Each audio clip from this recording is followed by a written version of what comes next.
You're listening to the Dental Zone podcast. I'm Dr. Rachel Hall. This is the place that supports you to understand your dental issues, the causes and how to prevent them, empowering each individual to get the most out of life while bearing a stunning smile.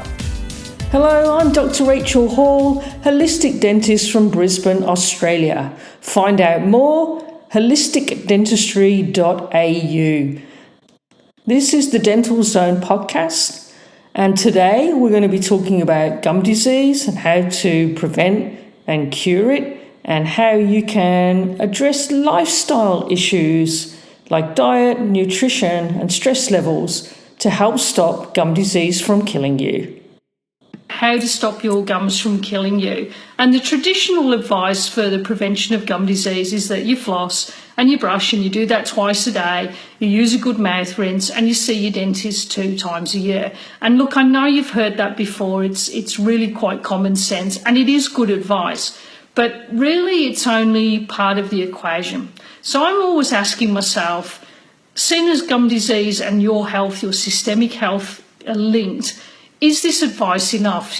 So if we're brushing and flossing, seeing the dentist, is that really going to stop us getting tooth decay? Is it going to stop gum disease? And is it going to keep our mouths healthy? So what I've seen over the years that really got me thinking was, I see a lot of patients who tell me that they brush for 2 minutes twice a day, that they're flossing every day, they're using their mouth rinses, and I know they're coming to the dentist regularly because I'm seeing them, yet their gums still bleed and their gum health is not where it should be, and it's actually getting worse.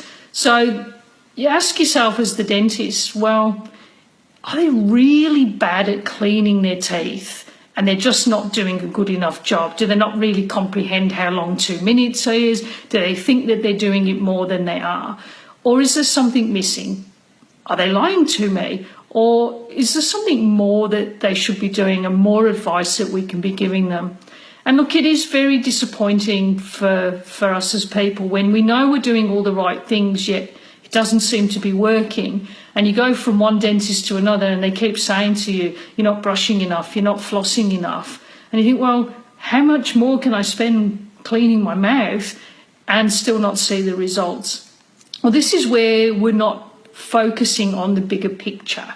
So our lifestyle plays a huge role in our health and overall well-being, and it also plays a big part in the health of our mouth, because after all, our mouth is part of our body. So just like your body, your gums need to be cared for properly. You need the correct nutrition that supports repair and regeneration and boosts your immune system and your natural defences. So when I say nutrition, I don't want you to think about diet and weight loss and calories. Please don't focus on that. That's not what we're talking about here. What I'm talking about is getting optimal nutrition, getting all the proteins and the fats, the amino acids, the minerals and all the antioxidants and building blocks that you need for your body to function well. So I'm talking about eating real food, not processed foods, and not weight loss. So when you've got chronic advanced gum disease, that goes hand in hand with chronic disease. So changing your diet and changing your life will improve not only the quality of your gum health, but it's going to improve the quality of your life and your lifespan. So it makes sense to me that if your gums are showing signs of there being something not right in the body, that we need to treat the body as a whole, not just keep going at the gums and telling you to brush and floss more.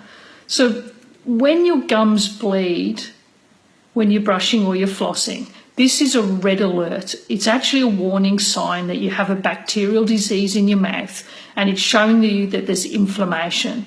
And at this point, you should be thinking about, why is this happening, and making changes to stop it from continuing, because it is not normal for our gums to bleed. Just because it happens a lot and it seems to be only a few specks when you spit out or on your toothbrush, it doesn't mean that it's not serious. I'm sure if you washed your hands and they bled every time, you'd want to know how to stop it. But the problem is, look, we're human beings and we like to pretend things are going to go away or that it's not that important, and we're just not very good anymore at listening to our body. So when your gums are bleeding, that's your body telling you something. That's your body sending you a signal to say, my body's bleeding, something's not wrong, something's not right, please pay attention. But because we're not very good at listening to our body, we're also not very good at making the changes that we require. So instead, we'll try and ignore it, hope it goes away. Look, it's not painful, so do I have to do anything about it? So we wait and we wait and we wait and we wait until we make, we know we need to make some lifestyle changes. Everyone understands what it is to live a healthy lifestyle. But instead of making those changes, we wait until we get a diagnosis of heart disease, high blood pressure, or even worse, we might get cancer before we start thinking about making changes to our lifestyle.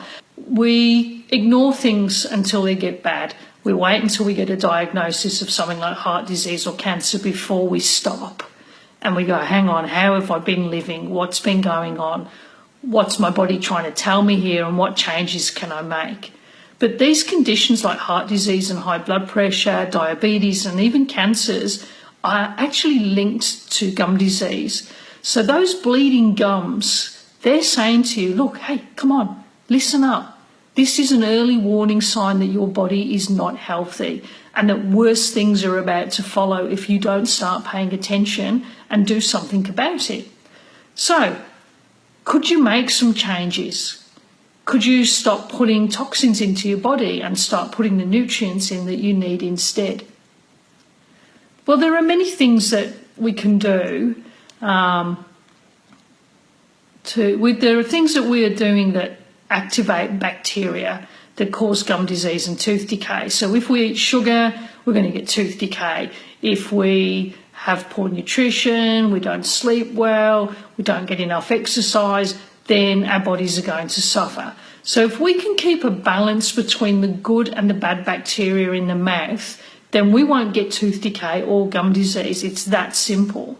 However, if we've got poor nutrition or we're overly toxic, there's going to be a shift in the bacteria levels in our mouth and gut, especially if we feed them processed grains and sugars.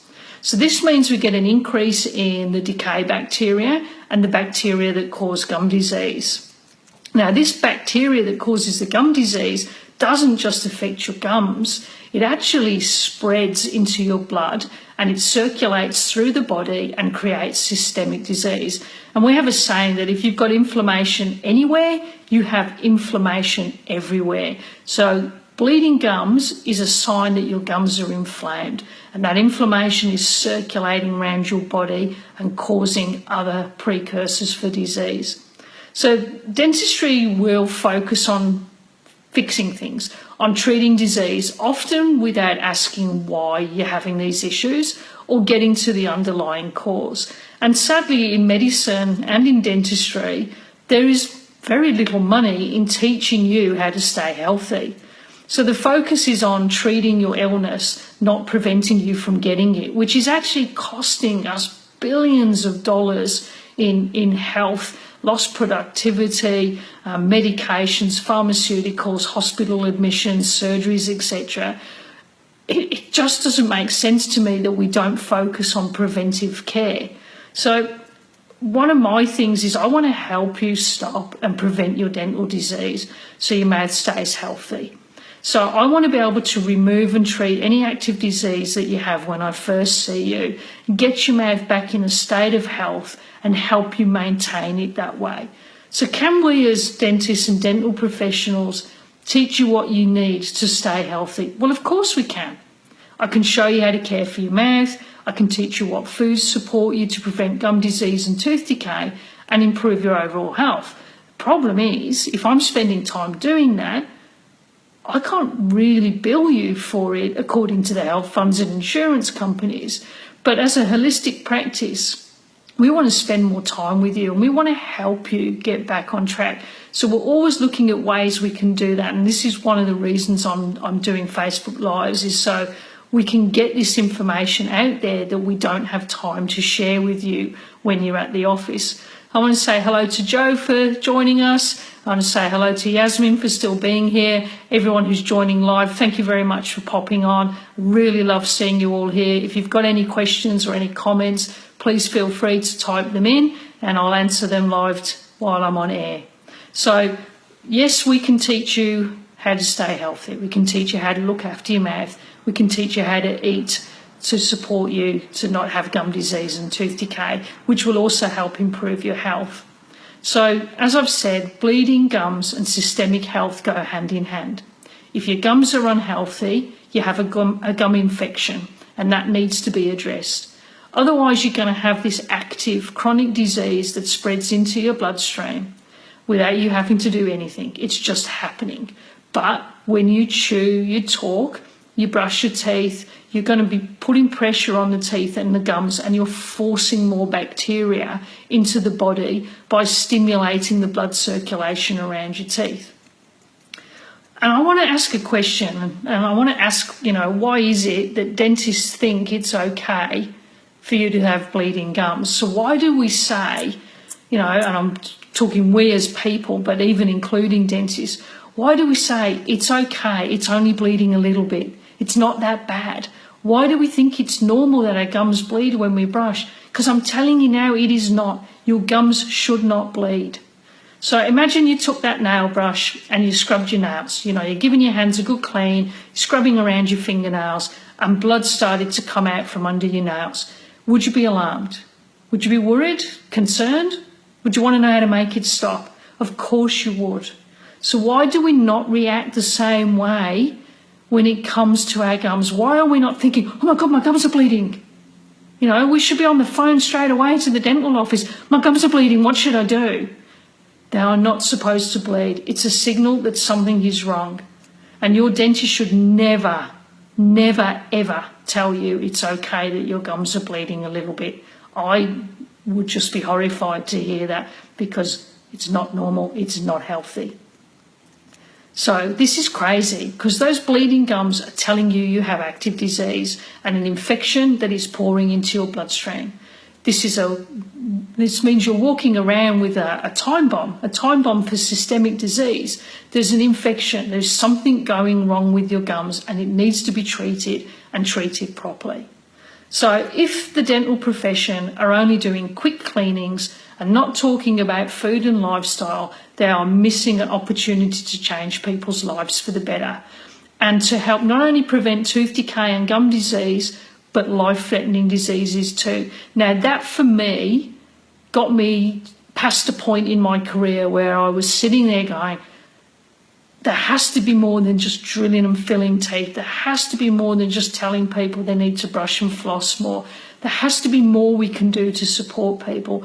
And once I realised that there was more pieces to the puzzle and started putting them together, I got much more job satisfaction, and I got more enjoyment from what I did. My team really got into the vision, and we could see that we were having an opportunity to change somebody's life, to make a difference. And that's what spurs me on to do what I do. And that's why I love going to work every day, talking the eardrums off my patients while we're working on them, trying to help them get the most information and the most benefit from each appointment.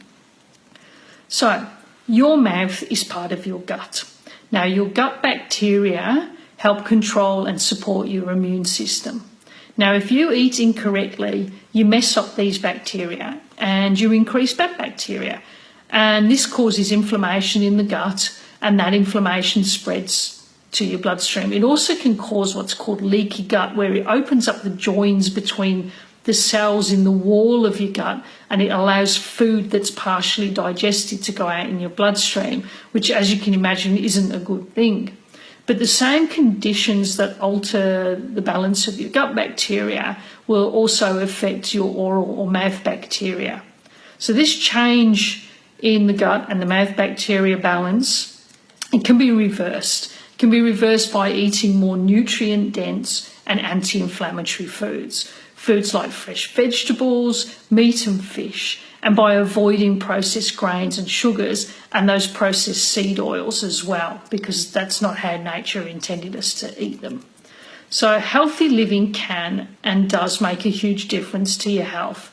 But if no one's telling you that there's a link between gum disease, food and lifestyle and your overall health, you're not being kept in the loop, you're not being given the full picture, and you're actually essentially in the dark. So you're at home flossing and brushing because the dentist or the hygienist told you, you're giving it your all with your mouth rinses and doing everything you've been told, yet you're only being given a part of the equation. So it's a little bit like having a personal trainer, and you go once a week, you do your 30-minute PT session, then you come home and you drink a beer, you eat a box of chocolates, and you can't understand why you're not getting fitter and you're not losing weight. It's because you're not being given the rest of the building blocks that you need to put into place to achieve the end result. And it's the same with your gum health. If we're just telling you to brush and floss, there's a huge part of what's underlying the reasons why we get gum disease missing. So what can you do to prevent your gums from killing you? Number one is to reduce the pathogenic or harmful bad bacteria in your mouth and stop them spreading to your bloodstream from your gums. So what you want to be aware of is that there's been a big increase now in foods where they're being labelled as natural, healthy and organic, but it doesn't actually mean it's good for your health. For example, those sticky muesli bars with all the dried fruits and dates, they're actually full of sugars and they're sticky. There's sugars that just stick in your teeth and in between your teeth, and it stays there and it remains there and it's fueling those harmful bacteria. So just because something's labelled natural doesn't mean that it's in the right balance and the right constituency or consistency, for you and your teeth. So the answer is, what we've been taught is you've got to wipe out those bacteria, you've got to brush them all off, you've got to floss them away, you've got to use a mouthwash, and we've got to kill them all. Well, no, that's not the answer either, because you're going to kill off all the bacteria in your mouth. And this would be like trying to take antibiotics. And when you take antibiotics, it doesn't just kill the bacteria that are causing your infection. It actually harms your gut bacteria as well. And that's why you're recommended to take a probiotic to help rebalance the gut once you've took antibiotics. So you imagine you're using this really strong antibacterial mouthwash. You're going to be killing off more than just the nasty bacteria.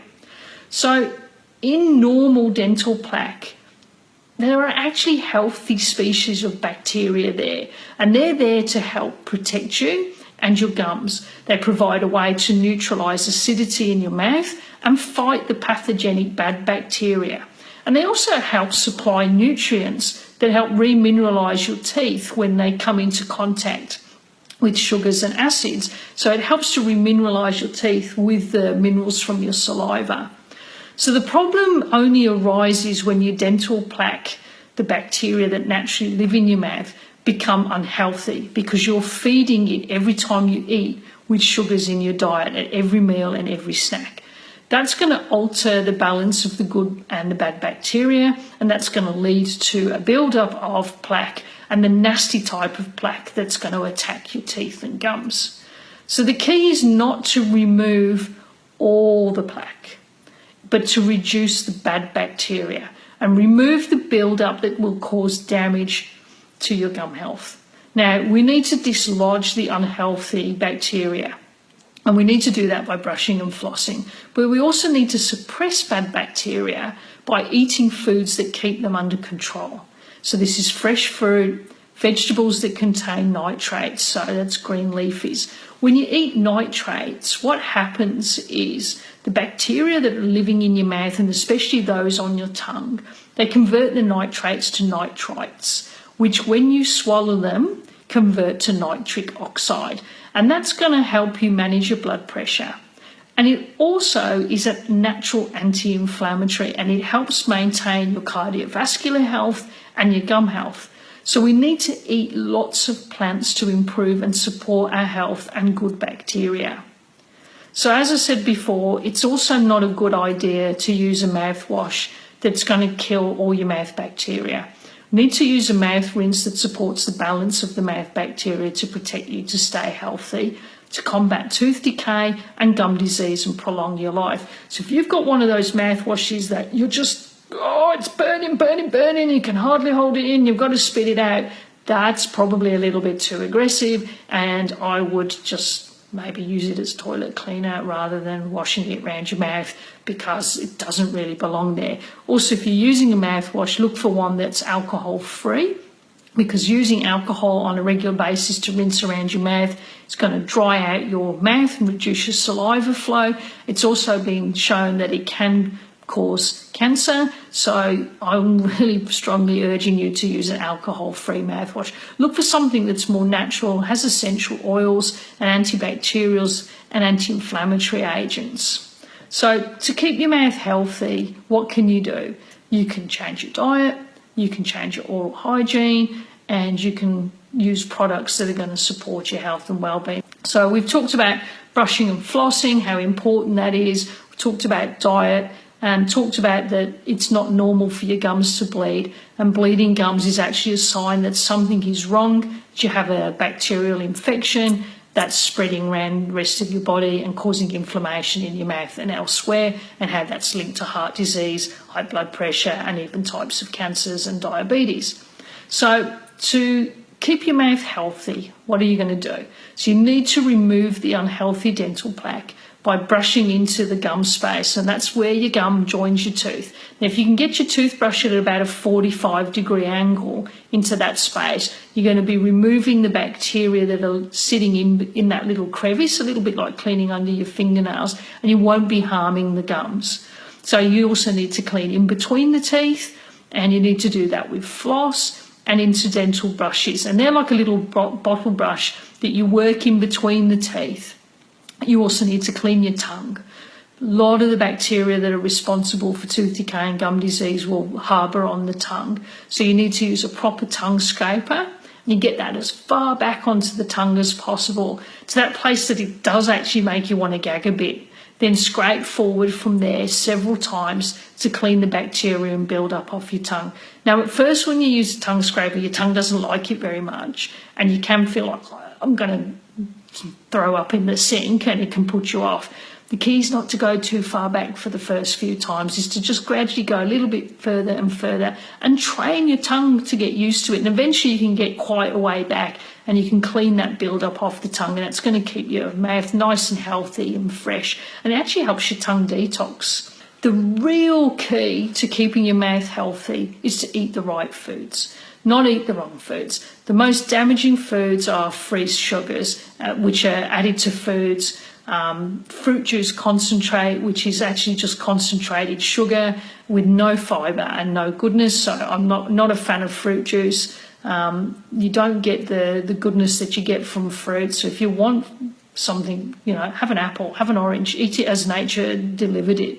If you want to have something sweet, then you can use raw honey, because that doesn't stimulate the breeding of the bad bacteria.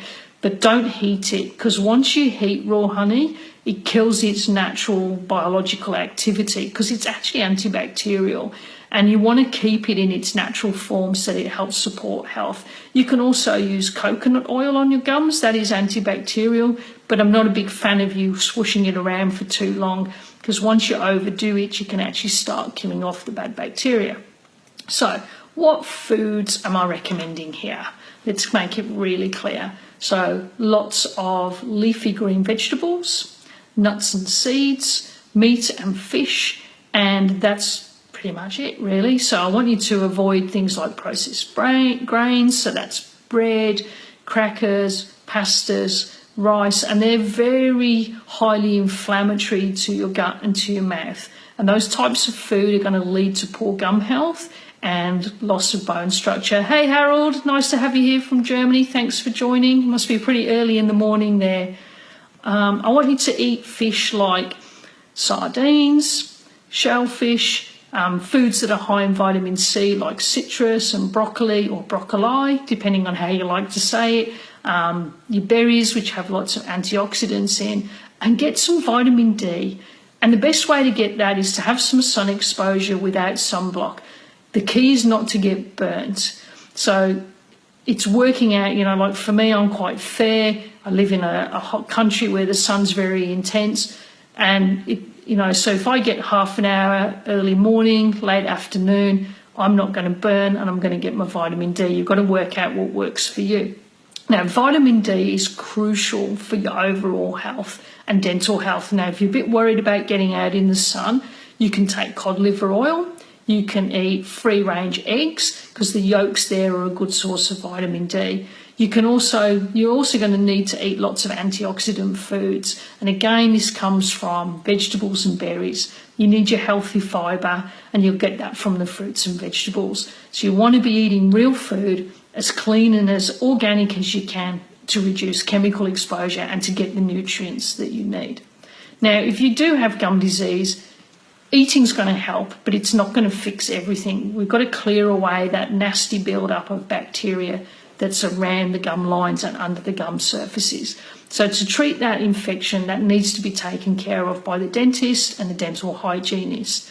You can use essential oils to support the healing, but at this stage, I would be as gentle with your gums as you possibly can. So you don't want to be using really powerful things like a water pick at this stage until the gum health resolves, because you don't want to accidentally force infection and bacteria deeper down into those gum spaces or pockets.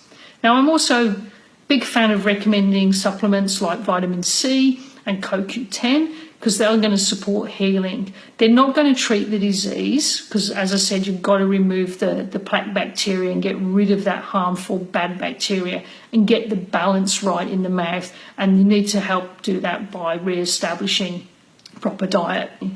So when you do oil pulling, it's not going to get into those deep pockets. So even though it's got antibacterial properties, if you use it overly so, if you use it too much, it can damage the healthy bacteria. So if you do it for the 20 minutes as they recommend, it's going to kill off the good stuff too. So you can use, like olive oil or coconut oil to swoosh around for a couple of minutes, absolutely. You can use your essential oils or a good natural mouthwash. And look, during pregnancy, because of the changes in hormones, your gums do bleed more easily. They are much more reactive to any bacteria. So the keys for a pregnant lady is to really eat a nutrient-dense diet.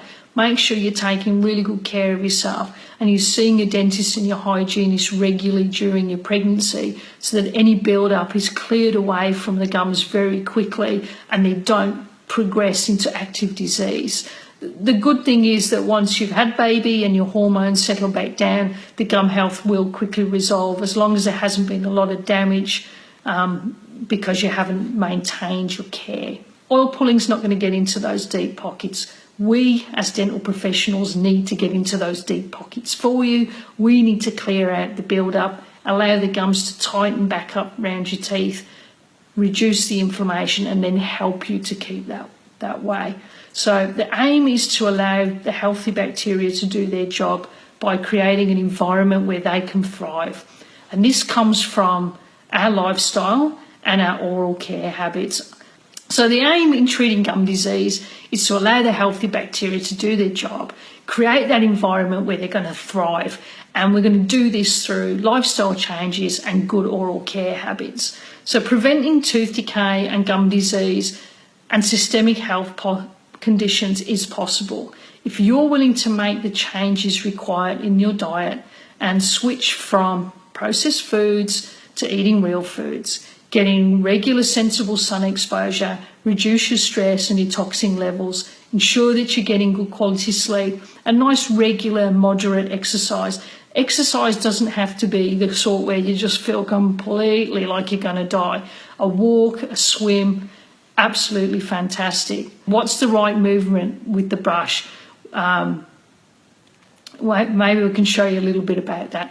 Now, they've done tons of research studies on what's the right way to brush. Should it be up and down, side to side, circular movements? Should we vibrate it? And look, really, there isn't an answer. There is no right way to brush, but there are wrong ways to brush. You don't want to be brushing too hard. So if you find that your toothbrush, after a few weeks, all the bristles have gone like this and it's all bent and chewed out of shape, you're brushing too hard. You want a nice light motion, almost like a vibration, if you can get that going. A little bit of circular's fine, but if this is your tooth, and you've got the gum space, you want to angle, it's a bit hard to show. Oh, there we go. You want to angle the brush in at the gum line at about 45 degrees and give it a little bit of a vibrate. Now, trying to clean your teeth manually and getting it spot on is quite difficult. So we recommend a Sonicare power brush, and that's a type of electric toothbrush, and it vibrates and pulsates, and I find it gives a really great clean without damaging the teeth. So you want a nice soft brush with a small head, soft action. Now, if you do brush too hard, you can hold your brush a bit more like a pen. So you're brushing like this, which is how dentists kind of move their equipment. It's going to take some practice and retraining. Or you can stick your little finger out. When your little finger's sticking out when you're brushing, you can't actually grip as hard. And so if you are, your toothbrush is going to probably bounce off your teeth a little bit. But the key is for toothbrushing is being thorough, being methodical and cleaning each section a little bit at a time. I was told that you have to clean each tooth surface about 8 to 10 times to get the sticky plaque off. So if you're just flicking around and you're going for it like this, you're going to miss bits. And you're also going to be doing some bits too hard and too much, and you can start damaging the gums there. So nice methodical, start in one spot, work your way around, do every surface, work your way back. That's the best way, I feel, to brush. So if you can't work out whether you're up and down, side to side, or round, I don't think that really matters as long as you're taking your time and you're getting over each surface. And I tell you, if I'm travelling and I don't take my power brush with me, I really, really miss it. So yeah, I got to get me another one, which is crazy because, I do have them in stock. So we're talking about preventing tooth decay and gum disease and how that also helps prevent systemic health conditions. So if you're willing to make changes, switch your diet so you're eating real food, switch from processed foods to eating real foods, get some sensible sun exposure, deal with toxins, reduce those, and you've got to ensure that you get healthy sleep and some good exercise. If you don't want your gums to kill you, then stop ignoring the fact that they're trying to tell you something. Please don't ignore those bleeding gums, because that is a sign that you've got active disease. And until that's treated, you're going to have ongoing health issues. Even when you switch to a healthier lifestyle, we've got to do everything in tandem. Things have to go hand in hand. You've got to look at the whole picture. You can't just do one part and ignore something else. Of course, changing your diet's going to have a massive impact, but if we want to really get you healthy and have you living a long, fulfilling life where you live a good quality life, then we've got to address each part of the puzzle. So I recommend taking a holistic approach, address all the underlying issues, remove the harmful bacteria that build up from around the teeth and under the gums, and this is going to make significant and lasting benefits. I want to share as much of my knowledge and wisdom as possible with as many people to help them get the understanding and empower themselves when it comes to their dental health, so that they can ask the right questions when they're going to their dentist, even if they're not coming to me. So next week, please tune in, because I'm going to be talking about mercury filling removal and how we do that and how we approach it, and how you can make sure that you're asking the right questions so that you get the right process done, so that you don't get exposed to unnecessary mercury during the process. So to find out more about safe amalgam removal, join me in the next episode, or check us out, holisticdentistry.au. I'm Dr. Rachel Hall, holistic dentist from Brisbane, Australia. You've been listening to the Dental Zone podcast. See you next time, and get in the zone. You've been listening to the Dental Zone podcast with Dr. Rachel Hall. For health, lifestyle, fitness, and a great smile, get in the zone.